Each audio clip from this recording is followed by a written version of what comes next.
శ్రీ మహాగణాధిపతయే నమః. ఓం శ్రీ సరస్వత్యై నమః. ఓం శ్రీ గురుభ్యో నమః. హరి ఓం. ప్రియ దివ్యాత్మ స్వరూపులారా, చిన్నప్పుడు దేన్నైనా పట్టుకుని నిలబడాలి, పెద్దప్పుడు దేన్నైనా తట్టుకుని నిలబడాలి. ఇప్పుడు మనం చిన్నవాళ్ళమా పెద్దవాళ్ళమా అనేది ఆలోచించుకోవాలి. చిన్నవాళ్ళమైతే మనకి తప్పనిసరిగా సపోర్ట్ కావాలి, ఆలంబన కావాలి. ఆ ఆలంబన ఏ ఆలంబన తీసుకుంటే నిలబడగలుగుతాము అనేది చూసుకోవాలి. అయితే ఇక్కడ ఏ ఆలంబనైనా కూడా అది తాత్కాలికమే. అది ఒక వ్యక్తి కావచ్చు, లేదా ఒక ధనం కావచ్చు, ద్రవ్యం కావచ్చు, లేదా ఒక గోడ కావచ్చు, జడం కావచ్చు. అయితే ఒక చైతన్యమై, నిత్యమై, విరాజమానమై ఉన్నటువంటి ఆ సపోర్ట్ తీసుకున్నామనుకోండి, అది సత్యంగా, శాశ్వతంగా ఉంటుంది. ఎప్పుడు మనం చిన్నవాళ్ళమైనప్పుడు. ఎందుకంటే చిన్నప్పుడు అమ్మ పట్టుకుని నడిపిస్తుంది, లేదా నాన్న పట్టుకుని నడిపిస్తారు. నడవడం మనకొచ్చేసింది. నడిపించక్కర్లేకుండా గాని మనంతట మనం నడవగలం. అలానే జీవితంలో కూడా ఏవేవో కోరికలు, ఏదేదో సాధించాలి అనేటటువంటి లక్ష్యం కూడా ఉంటుంది. అయితే ఆ లక్ష్య సిద్ధి కోసం నీ అంతట నీవు ప్రయత్నం చేయగలిగి సాధిస్తే పర్వాలేదు. కానీ నాకు ఆలంబన కావాలి అని అనుకున్నప్పుడు, ఆ లక్ష్యము సమగ్రంగా ఉండాలి అని అనుకున్నప్పుడు, సమగ్ర స్వరూపుడు ఎవరో, విశ్వమంతా వ్యాపించి ఉన్నదేదో, ఆ తత్వం యొక్క ఆలంబనయే దైవీ ఆలంబన. అది భగవతిగా చెప్పిన, భగవంతునిగా చెప్పిన తప్పులేదు. మొత్తానికి ఆలంబన. అదే డివైన్ సపోర్ట్. మిగిలిన సపోర్ట్స్ అన్నీ ఇవాళ మాట ఇచ్చినవాడు రేపు తప్పుకునేవాడు ఉంటాడు. అమ్మా, నాన్న కూడా అన్నీ చెయ్యలేరు. మరి అమ్మలకు అమ్మ, నాన్నలకు నాన్న అయినటువంటి విశ్వవ్యాపకమైనటువంటి శక్తి ఏదైతే ఉందో, ఆ శక్తినే మనందరికీ ఈ శ్రావణ మాసంలో 4 శ్రావణ సోమవారాలుగా, అలాగే 4 శ్రావణ మంగళవారాలుగా, 4 శ్రావణ శుక్రవారాలుగా, అలాగే శ్రావణ పౌర్ణమిగా, అలానే శ్రావణ బహుళ అష్టమి అంటే శ్రీకృష్ణ జన్మాష్టమి. ఈ నిమిత్తంగా మనకి ఆ దైవీ ఆలంబన అందిస్తూ ఉంది. ఇది మన వైదిక సనాతన హిందూ ధర్మంలో ఉండేటటువంటి ఒక ప్రత్యేకత, ఒక ఘనత. అందుకే ఇవన్నీ మనకి అందించారు. లేకపోతే ఇవన్నీ మనకి అవసరమేముంది చెప్పండి? అప్పుడు కూడా సంపాదిస్తూనే, అప్పుడు కూడా సుఖాలు అనుభవిస్తూనే ఉంటే సరిపోతుంది కదా! అని అంటే, ఆహా! అది సరిపడకే కదా అందరూ అసంతృప్తితో ఉంటున్నారు. అందుకని ఏ రీతిగా మన జన్మనిచ్చినటువంటి తల్లి మన శ్రేయస్సు కోరి తన తెలివితేటలతో మనకు చాలా చాలా నేర్పిస్తుంది కదూ! అలానే వేదమాత కూడా ఈ విశ్వ శ్రేయస్సు కోరి ఏదో ఒక విశేషం నిమిత్తంగా మనల్నందరినీ నీవు సనాతనం, నీవు శాశ్వతం, నీవు సత్యం, నీవు చైతన్యం, నీవు ఆనంద స్వరూపం అని గుర్తు చేస్తూనే ఉంటుంది. అందుకే ప్రతి అయనానికి ఇప్పుడు మనకి దక్షిణాయనం జరుగుతుంది. అలానే ప్రతి మాసానికి ఇప్పుడు మనకి శ్రావణ మాసం ప్రారంభమయ్యింది. రేపు మొదటి సోమవారం. అలానే ప్రతి పక్షానికి ఇప్పుడు శుక్లపక్షం. శుక్లపక్షం చివరిలో పౌర్ణమి వస్తుంది. తర్వాత కృష్ణపక్షం వస్తుంది. అలానే ప్రతి వారానికి చెప్పుకున్నామే, అది సోమవారము, మంగళ, బుధ, గురు, శుక్ర, శని, ఆది. ఇలా ప్రతి వారానికి. అలానే తిథి, ఆయా తిథిని బట్టి. మొత్తానికి ఈ నిమిత్తంగా ఈ విశిష్టతలను మనకు సంతరింప చెయ్యాలి అనేటటువంటి సదుద్దేశంతోటే ఈ సదాచారం అంతా కూడా మన ఆచార్యుల ద్వారా మనకు అందింపబడింది. ఇక పౌర్ణమికి చంద్రుడు శ్రవణ నక్షత్రంలో సంచరించడంతో శ్రావణ మాసం ప్రారంభమైంది కదా! అంటే ప్రతి మాసానికి ఆ పేర్లు ఎందుకొస్తాయి అంటే, చంద్రుడు పౌర్ణమి నాడు ఏ నక్షత్రంలో సంచరిస్తాడో ఆయా పేర్లు. శ్రవణ నక్షత్రంలో సంచరించిన కారణంగా ఈ మాసానికి శ్రావణ మాసం అని పేరొచ్చింది. అయితే ఈ శ్రావణ మాసంలో భక్తితో వ్రతాలు, అర్చనలు, అభిషేకాలు, దానాలు, ధర్మాలు అంటూ ఎవరిని మనం కొలుస్తున్నాము? ఎవరాతడు అని అంటే షడ్గుణ ఐశ్వర్య సంపన్నమైనటువంటి దైవంతో సంబంధం పెట్టుకోవడం. అంటే చెప్పుకున్నామే చిన్నవాళ్లకు పట్టుకుని నిలబడాలంటే ఏదో ఒక ఆలంబన కావాలి. అలానే కోరికలు ఉన్నవాళ్ళందరూ చిన్నవాళ్ళే. ఒకటా, రెండా, మూడా? చిన్న పిల్లవాడికి చిన్న చిన్న కోరికలు పాపం. అయితే పెద్దవాళ్ళుగా కనిపించే చిన్న పిల్లలకి చాలా కోరికలు. ఓహ్! భర్త గురించి, భార్య గురించి, పిల్లల గురించి, డబ్బు గురించి, పదవి గురించి, ఆరోగ్యం గురించి, ఆనందం గురించి, భోగం గురించి ఇన్నింటికి ఏవేవో కావాలని చాలా ఉంటాయి. అంచేత పాపం చిన్నవాళ్ళకి ఏదో ఒక చాక్లెటునో లేదా ఐస్ క్రీమ్ ఇలాంటి చిన్న చిన్నవే కోరుకుంటారు. దానికి పెద్ద ఖర్చు ఉండనే ఉండదు. కానీ పెద్దవాళ్ళుగా కనిపించే ఈ చిన్నవాళ్ళ కోరికలున్నవి చూడండి. ఎన్ని తీర్చినా ఇంకా పెరుగుతూనే ఉంటాయి. అంచేత మరి పెరుగుతున్నటువంటి వాడు ఇతడు ఎవరితో పెట్టుకోవాలి సంబంధం? పెద్దవాడితో పెట్టుకోవాలి. ఎవరు పెద్దవాడు? ఎవరు విశ్వమంతా నిండి ఉంటాడు. విశ్వాకృతిగా ఉంటాడు. ఎప్పుడు తలచినా, మనసు వలచినా నేనున్నాను అనేటటువంటి అనుభూతిని ప్రసాదిస్తాడు. అదిగో ఆ భగవంతుడే సోమవారం నాడు శివునిగా, మంగళవారం నాడు గౌరీదేవిగా, శుక్రవారం నాడు వరలక్ష్మీదేవిగా, ఇక మనకి సాక్షాత్తు విష్ణువే కృష్ణుడుగా వచ్చి ఈ భువిపై అవతరించి తన లీలలు ఎన్నింటినో బాల్య లీలను చూపించి ఆ తరువాత మరి ఎన్నో రాయబారాలు వహించి అష్టమహిషులు అంతేకాదు 16,000 మందిని కూడా వివాహమాడి ఇన్ని లీలలు ఇన్ని ఘనతలు సాధించి మనందరినీ మన మనస్సుని మన ఇంద్రియాలని తన వైపుకు ఆకర్షించుకున్నాడే ఎవరండి? అదిగో అది షడ్గుణ ఐశ్వర్య సంపన్నమైనటువంటి దైవం. ఆ దైవంతో సంబంధం పెట్టుకోవడం ద్వారా క్రమక్రమంగా ఏమవుతుంది? మన అంతఃకరణలో మార్పొస్తుంది. అంతఃకరణలో ఇప్పుడు రావాల్సిన మార్పేముందండి? బానే ఉన్నాం కదండీ! అని మనం అనుకుంటామండి. అసలు ఏం బావున్నాం? ప్రతి చిన్నదానికి అహంకరిస్తూ ఉంటాం. ప్రతి చిన్నదానికి ఇష్టమైన దాని మీద మమకారం పెట్టుకుంటూ ఉంటాం. ఈ అహంకార మమకారాలే రాగాన్ని, ద్వేషాన్ని పుట్టిస్తూ ఉన్నవి. ఆ రాగ ద్వేషాల ద్వారా జీవితమంతా అస్తవ్యస్తమైపోతుంది. అందుచేతనే రాగద్వేష రహితము, అహంకార మమకార రహితము, నిత్య శుద్ధ బుద్ధ ముక్త స్వరూపమై ఉన్నటువంటి ఆ తత్వంతో పేరు ఏదైనా పెట్టుకోండి మీరు. శాస్త్రం చెప్పినటువంటివి సుమా. ఎవరో నాకు నచ్చినవాడు, నేను మెచ్చినవాడు అని కాదు.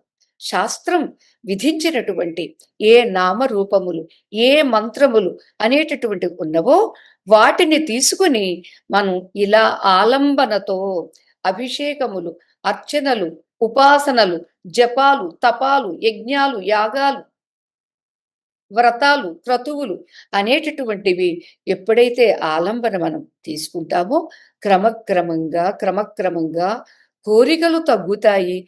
అసలు ఈ కోరిక ఎందుకు కలుగుతుంది? ఎవరికి కలుగుతుంది? అనేటటువంటి శ్రీ రమణ మహర్షి సిద్ధాంతం మనకి అప్పుడు అర్థమవుతుంది. జగద్గురు శంకర భగవత్పాదులు వారు అందించినటువంటి ఆ వేదాంత విజ్ఞానం అనేది అర్థమవుతుంది. సత్యమేదో విదితమవుతుంది. తద్వారా క్రమక్రమంగా నాహం దేహోస్మి అహం బ్రహ్మాస్మి. నేను ఈ దేహాన్ని కాదు, నేను బ్రహ్మనే అని అనుభూతి పొందడం కోసమే ఇప్పుడు చేయిస్తూ ఉన్నటువంటి సత్కర్మలన్నీ. ఇప్పుడు అర్థమయ్యింది కాదు. ఇలా ఈ క్రమంగా దశ పెరిగిందనుకోండి, అప్పుడు పెద్దవాళ్ళం. అప్పుడు మనకి ఎవరి ఆలంబన అవసరం లేదు. ఎందుకని? అహమేవ బ్రహ్మ, నేనే బ్రహ్మను కాబట్టి. అదిగో ఆ స్థితిని పొందించడం కోసమని మనకి ఈ శ్రావణ మాసంలో శివారాధనకి చాలా ప్రత్యేకమైనటువంటి ప్రాధాన్యత ఉంది. ముఖ్యంగా ఈ శ్రావణ సోమవారాల్లో పరమశివునికి దీపారాధన. ఎందుకు దీపం వెలిగించాలి? మాకు కరెంటు దీపం ఉంది కదండీ! లేదా సెల్ ఫోన్‌లో టార్చ్ ఉందండి. ఇవాళ అన్నీ మాకు సెల్ ఫోన్‌లోనే ఉన్నవి కదండీ! దీపం వెలిగించాలా? అని అంటే, మన పెద్దలు ఏ క్రియ చూపించినా బాహ్య క్రియకి నీ ఆంతర్యంలో మార్పు వస్తుంది. అంటే పరిణతి కలుగుతుంది. వికసనం పెరుగుతుంది. ఇందుకని పెట్టారండి. ఊరికే ఏది పెట్టలేదండి. దీపం వెలిగించిన తర్వాత భో దీప బ్రహ్మరూపేణ సర్వేషాం హృది సంస్థిత అతస్త్వాం స్థాపయాం యజ్ఞ మదజ్ఞానం అపాకురు అని మనం ప్రార్థిస్తాం. దీని అర్థం ఏమిటి? హే దీపమా, భో దీపమా, నీవు అందరి హృదయాలలో బ్రహ్మ రూపంగా వెలుగొందుతూ ఉన్నావు. సర్వేషాం హృది సంస్థిత అత ఆ కారణంగా త్వాం స్థాపయామి, నిన్ను నేను ఇక్కడ దీపంగా వెలిగిస్తూ ఉన్నాను. ఈ దీపం వెలుగులో బయట చీకటి పోతుంది.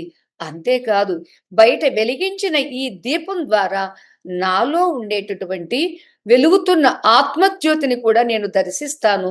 తద్వారా దేహమే నేను, కనిపించే భోగాలే నావి, ఇదే సత్యము, ఇల్లు సత్యము, ఇది సత్యము, వాహనం సత్యము అని అనుకుంటున్నటువంటి నా అజ్ఞానం కాస్త పోతుంది.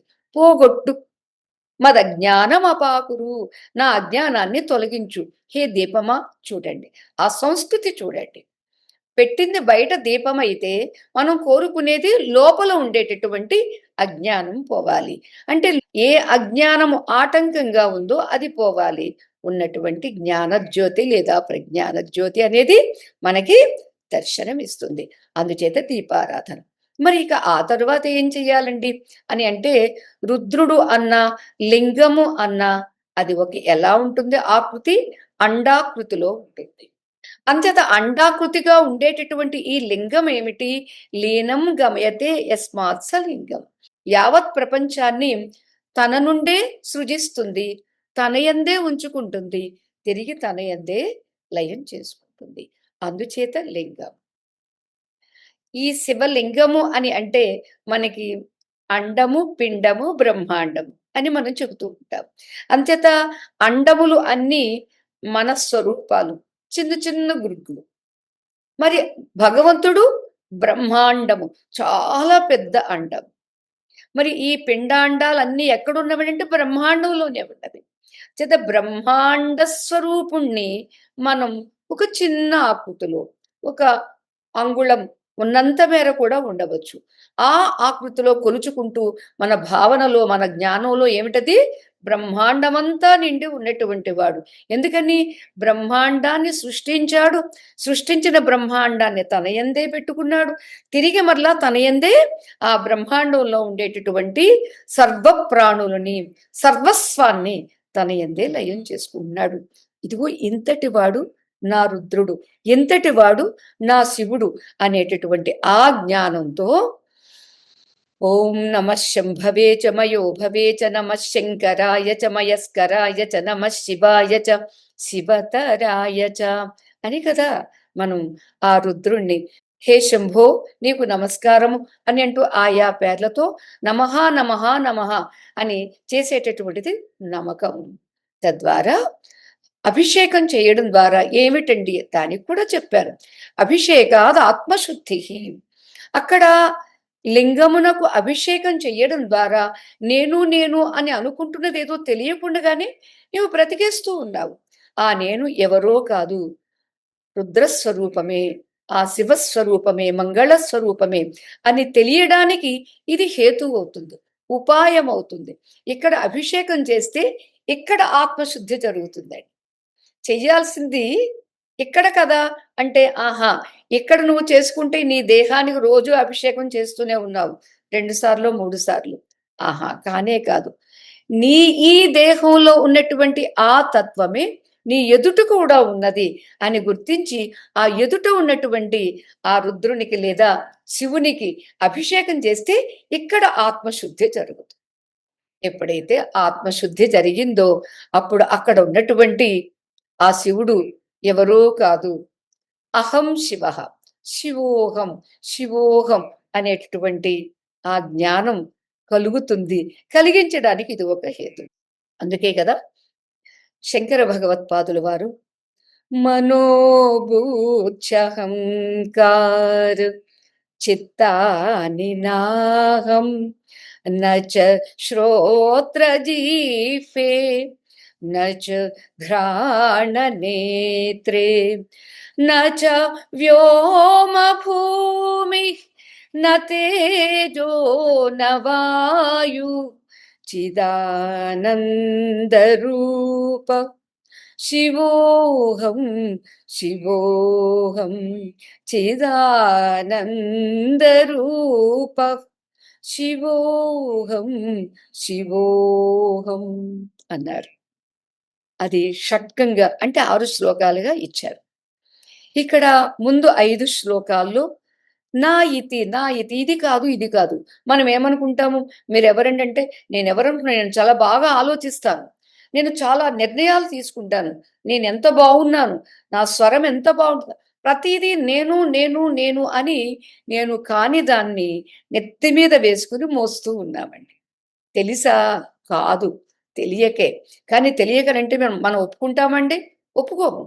తెలిసేనండి మాకంతా తెలుసండి అని అంటాం. మన తెలివి ముందు జగద్గురు శంకర భగవత్పాదులు వారు, రమణ మహర్షి వారు, శ్రీకృష్ణ పరమాత్మతో సహా తక్కువే అని అహంకరించేటటువంటి దురహంకారం మనది. దానికి కారణం అజ్ఞానం అనేది తర్వాత గాని ముందుగా తెలియదనుకోండి. అంచేత మనస్సు నేను కాదు, బుద్ధి నేను కాదు, చిత్తము నేను కాదు, అహంకారం నేను కాదు. అంతేకాదు మనోబుద్ధహంకార చిత్తాని నాహం నచ శ్రోత్రజిహ్వే నచ ఘ్రాణ నేత్రే. జ్ఞానేంద్రియాలు కూడా నేను కానే కాదు. నచ శ్రోత్రజిహ్వే నచ ఘ్రాణ నేత్రే నచ వ్యోమ భూమిర్న తేజో న వాయు. అంతేకాదు ఆకాశము, వాయువు, అగ్ని, జలము, పృథ్వీ అని చెప్పేటటువంటి పంచభూతాలు కూడా నేను కాదు. ఎందుకని పంచభూత నిర్మితము మనందరి ఈ శరీరాలు. చేత శరీరము నేను అని మనం అనుకుంటున్నాం. పరిమితంగా ఇక్కడ ఉన్నవి అపరిమితంగా విశ్వమంతా వ్యాపించి ఉంది. అపరిమితంగా విశ్వాకృతిలో ఉన్నటువంటి విశ్వేశ్వరుడు అతని యొక్క నామంలోనే పంచాక్షరి మంత్ర జపంలోనే మనకి నిర్దేశిస్తూ ఉంటారు. అంచేత పరిమితంగా ఉన్నటువంటి పంచభూత నిర్మిత దేహం నేను కాదు. ఆకాశము, వాయువు, అగ్ని, జలము, పృథ్వీ నేను కాదు. మరి ఎవరు నేను? చిద ఆనంద రూప శివోహం శివోహం. చైతన్య స్వరూపమై ఆనంద స్వరూపమైనటువంటి శివత్వాన్ని నేను, శివతత్వాన్ని నేను. అంతే తప్ప ఇదేది నేను కాదు అని ఉపదేశిస్తారు శంకర భగవత్పాదుల వారు. అందుచేత ఇక్కడ రుద్రాభిషేకం చేస్తేనో, ఇక అర్చనాదులు, వ్రతాలు చేస్తేనో ఏమిటి ఫలితమంటే, ఆ అభిషేకించి, అభిషేకించి ఆ శివుణ్ణి నేను, వరలక్ష్మి వ్రతం చేసి, చేసి వరలక్ష్మియే నేను అనేటటువంటి అనుభూతి పొందడం కోసం. ఇక ఆ తర్వాత బిల్వదళార్చన. త్రిదళం త్రిగుణాకారం త్రినేత్రం చ త్రియాయుధం త్రిజన్మ పాప సంహారం ఏక బిల్వం శివార్పణం. అది 3 దళాలు ఉంటుంది. త్రిగుణాకృతిలో ఉంటుంది. ఏమిటిది? సత్వరజస్తమోగులు. త్రిదళం త్రిగుణాకారం త్రినేత్రం చ. ఈశ్వరుడికి 3 నేత్రాలు ఉన్నవి అని మాత్రమే అనుకుంటామండి. ఈశ్వరుడికి కాదు, మనకు కూడా ఉన్నవి. తెలుసుకుంటే, సత్యాన్ని మనం గ్రహిస్తే. త్రినేత్రం చ త్రియాయుధం. స్వామికి ఆయుధాలు 3 లేదా త్రిశూలంగా ఉన్నటువంటి ఆయుధం. మరి ఈ బిల్వదళాన్ని అది తలుచుకుంటూ చెబితే మాకేమిటండి లాభము అని అంటే, ఈ దేహమే నేను, ఈ దేహానికి సంబంధించినటువంటి బంధువులు మాత్రమే నా వాళ్ళు, ఈ ఆస్తి నాది, ఈ ఇల్లు నాది అని అనుకుంటున్నావే, వీటి ద్వారా వాటిని సంపాదించడం కోసం ఎంత పాపం చేసేస్తున్నావో కదా, ఎంత చేశావో కదా, ఇంకా ఎంత చెయ్యనున్నావో కదా. మరి అవన్నీ పోవాలి అంటే ఈ జ్ఞానంతో అక్కడ ఆ బిల్వ దళాన్ని ఉంచు. త్రిజన్మ పాప సంహారం. 3 జన్మల్లో ఉన్నటువంటి పాపాన్ని నశింపచేస్తుంది. అదిగో అటువంటి ఆ ఏక బిల్వాన్ని నీకు శివార్పణం, శివునికి సమర్పిస్తున్నాను అని మనం చేస్తామండి. మరి ఇక ఆ తర్వాత బిల్వదళార్చన అయిపోయిన తర్వాత పంచాక్షరి జపం. పంచ అంటే 5 అక్షరాలు. దాన్ని శివ పంచాక్షరి అంటారు. అదే అమ్మవారి పరంగా చేస్తే గౌరీ పంచాక్షరి అని చెప్తాం. శివ పంచాక్షరి ఏమిటి? నమఃశివాయ. ప్రతి మంత్రానికి ఓంకారం ఉంటుందండి. అంచేత ప్రణవము లేని మంత్రము కాదు. అంచేత ప్రణవ సహితమై ఉన్నటువంటి ఈ మంత్రం. ఓంకారము అని అంటే అది అకార ఉకార మకారములు, అదే సృష్టి స్థితి లయములు, అదే బ్రహ్మ విష్ణు మహేశ్వరులు, అదే వాణి లక్ష్మి గౌరి. ఇలా ఇన్నింటిగా ఓంకారాన్ని చెప్పుకున్నప్పుడు ఈ 3 అకార ఉకార మకారం. అంతేకాదు జాగ్రత్త అవస్థ, స్వప్నావస్థ, సుషుప్త్యవస్థ, వీటన్నింటినీ అధిగమింపచేసేది ఏమిటంటే ఇదిగో పంచాక్షరి. నమఃశివాయ అని చెప్పుకున్నాం కదా. నా అంటే నభః, ఆకాశం. మా అంటే మరుత్ అంటే వాయు. సి అంటే అగ్ని. వా అంటే వారి అంటే జలం. యా అంటే భూమి. ఆకాశము వాయువు అగ్ని జలము పృథ్వీ. ఈ 5ంటిగా ఉన్నది నేను, 5ంటికి కూడా అతీతంగా ఉండేటటువంటిది నేను అని తెలియచేసేటటువంటిది నమఃశివాయ. ఓం నమఃశివాయ అనేది మనం కాసేపు జపం చేశామనుకోండి. జపం చేసేటప్పుడు పంచభూతాలుగా ఉన్నటువంటి భగవంతునికి, పంచభూతాలను సృష్టించి పంచభూతాలుగా తాను ఉంటూ కాకుండా కూడా ఉండేటటువంటి తత్వస్వరూపుడు అనే జ్ఞానంతో, అనే చింతనతో ఓ నమః శివాయ, ఓం నమః శివాయ, ఓం నమః శివాయ, ఓం నమః శివాయ, ఓం నమః శివాయ. అలా శివ పంచాక్షరి జపం చేసి ఆ తర్వాత ధ్యానం. ఇందాక మనం చెప్పుకున్నాం కదా, చిదానంద రూప శివోహం శివోహం, అహం నిర్వికల్ప నిరాకార రూప విభూత్వాచ సర్వత్ర సర్వేంద్రియాణాం నచాసంగతం నైవ ముక్తిర్నమేయ చిదానందరూప శివోహం శివోహం. చిదానందరూప శివోహం శివోహం అనే ధ్యానం చేసినప్పుడు నిజమైన మన స్వరూపం జీవస్వరూపం కాదు, శివస్వరూపం అనేది మనం గుర్తించడానికి వీలుంటుంది. అలానే ఉపవాసం అంటే ఆహారం చాలా స్వల్పంగా తీసుకుని కాస్త బుద్ధిని తేజస్సుగా పెట్టుకొని ఏ శివతత్వాన్ని మనం ఇంతవరకు చెప్పుకున్నామో ఆ శివానుభూతిలో శివునిగా మిగలడమే నిజమైనటువంటి ఉపవాసం. అందుచేత ఇలాంటి సత్కర్మలని భక్తితో ఆచరిస్తూ ఉండడమే నిజమైనటువంటి 4 సోమవారాల శివారాధన. ఇక ఆ తర్వాత మంగళవారం మంగళగౌరి గురించి మనం రేపు చెప్పుకోవడానికి ప్రయత్నం చేద్దాము. హరి ఓం. ఓం నమః శివాయ.